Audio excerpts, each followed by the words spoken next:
Čo to prvého vydať tentokrát to bude futbalová hra, bude to kvalifikácia na majstrovstva sveta 2022 v Katare a začíname s Bielorusmi. Vítam vás pri prvom poločase Slovensko-Bielorusko, kvalifikácia na majstrovstva sveta 2022 a naši idú dopredu. Stále robotka nahráva Horského strela a tesne vedľa. Pozrite sa, zasekáčka, nahrávka, Horský, úplne šanca, nie je to gól, škoda. Zasekáčka, veľa parádna zasekáčka, šanca, strela, nie je to gól. Zasekáčka, nahrávka, Dudová strela, tesne vedľa dorážka, nie je to gól. Takto bola krásna akcia a loptu máme, toto nebolo za čiarou. Pozrite sa, ďalšia šanca a toto je úplne vedľa.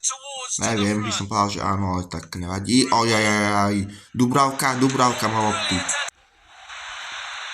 Zasekávačka, tesne utekla mu lopta, ale puk má, teda loptu má skriňa, robotka, strela, no blokovaná. Zasekávačka, nahrávka, Horského strela, nie je to gól, tesne vedľa. Vítam pri druhom poločase Slovensko-Bielorusko.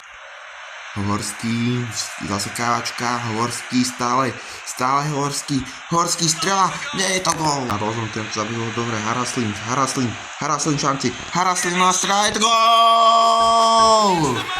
1-0 vyhrávame, takto sa to robí, Haraslin, strela gól na 1-0.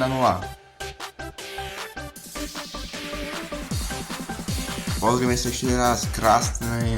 Zasekol to a potom krásne utekol obrane a vystrelil gól. 1-0. Môžem povedať, že možno aj rozhodnuté. No nemôžem urobiť chybu vzadu. To ale obranca ho krásne dobieha, ale parádne sa ho otočil. Tuto Kuka, vystrelil, nie je to gól, dorážka. Na Haraslin strela, úplne vedľa. Vyhrali sme 1-0.